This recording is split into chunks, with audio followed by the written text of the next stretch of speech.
I intentionally stay away from this topic because there's so much right about it and there's so much wrong about it. And I'm gonna look you in the camera and be like, I don't want the smoke. I don't want to deal with it because the whole stuff on the research of FMS is just such it's so tired. It's so nauseating. Let me start by saying this, and I don't think I was there at that time. If 5 studies say something works, and 4 or 5 studies say it doesn't work, in the eyes of research, that means it doesn't work. You don't just get to pick the ones that say one thing and eliminate the others. Let's just say that. I think if you just put all of the research, whether you, I'll comment on my opinions on that bucket that has all these research papers in it. But if you take out 50 and it says good, and take out 50 it says bad, that means it's bad.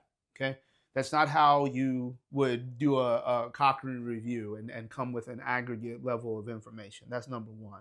And I think that's what you would find. Now, that being said, I don't think any one evaluation model can tell you what you need to know about injuries. Well, this was, yeah, because it was correlation, not causation. It was incidental. It was nothing that told you anything of interest.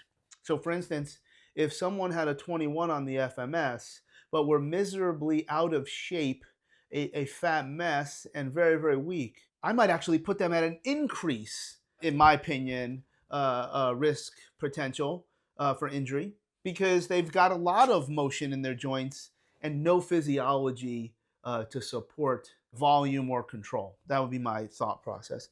If somebody had a 7 or even lower, I think if you give them to a great coach, where you then control the exercises or activities that they're exposed to, you have next to no injury risk. So now you take what will be considered this elite consideration, and I can paint a context that tells you that they're at high risk, at least in my mind, and then you take this construct that said they should be miserable risk, or they already do have pain, then and if you control the exercises. So when you look at every study ever done that evaluates the utility of the FMS, there has never been a study that then qualifies what I would call hard or soft scores, meaning somebody is a mobility limitation or a stability motor control limitation, 0. If someone has a 1 on active straight leg raise, there are some of those people that have 1s that can touch their toes and some that can't. The ones that can touch their toes are showing this posterior weight shift and are going to have this ideal hinge. The FMS, it wasn't wrong, it just made you look at something else, and it's a good thing it did. Because most idiots that would look at somebody that has a limited active straight leg raise or passive straight leg raise, they would go right after stretching the hamstrings, which would be probably even secondarily wrong to mobilizing the sciatic nerve first. So the ones that have stiffness in the active straight leg raise and then still can't show you a passive straight leg raise, it doesn't change when you do core activation. There's all these other tests that you would look for if you see a 1 or an asymmetry. This is kind of old news to me. That's why I don't talk about it. I don't hear a lot of other people talk about it.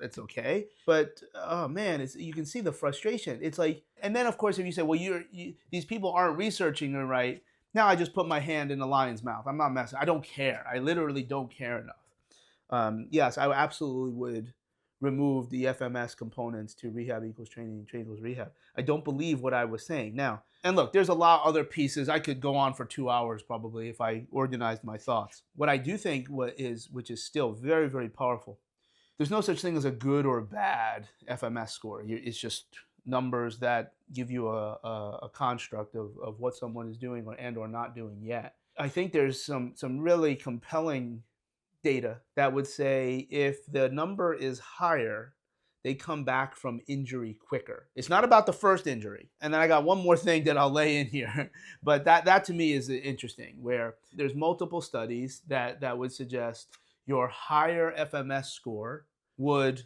lead to a quicker return from an injury. Except, if I'm going to be fair and honest, what injuries? I don't know them off the top of my head. And what categorizes an injury?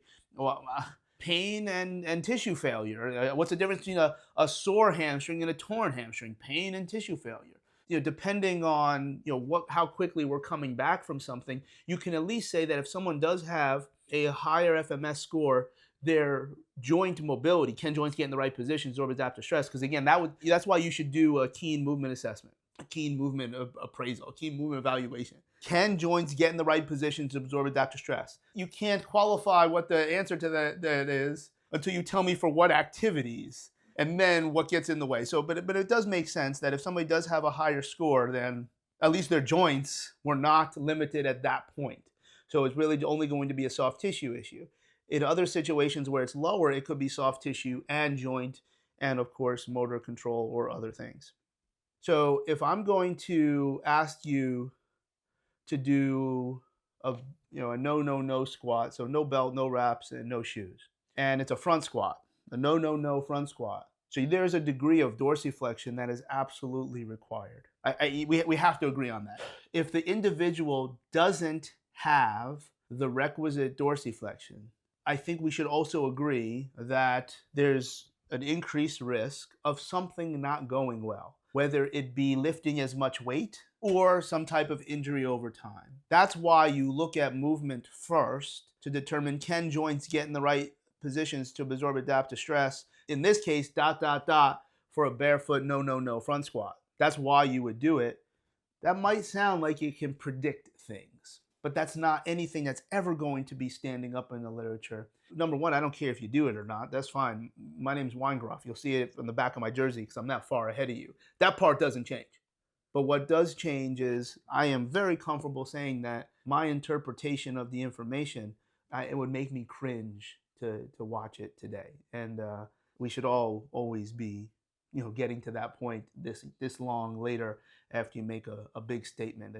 If you don't change everything you do 5 years, there's certain commercial models out there that started even in the 80s, and maybe people hear them for the first time, they get all excited, but until they find out that that's the exact same terminology, it's the exact same exercise set, it's the exact same concepts that you saw in 89 and 91. Really, you haven't changed anything? You had it all figured out then? There's nothing that helped you grow this? That's pretty ridiculous. So we should, I know I'm comfortable because it doesn't matter. Next.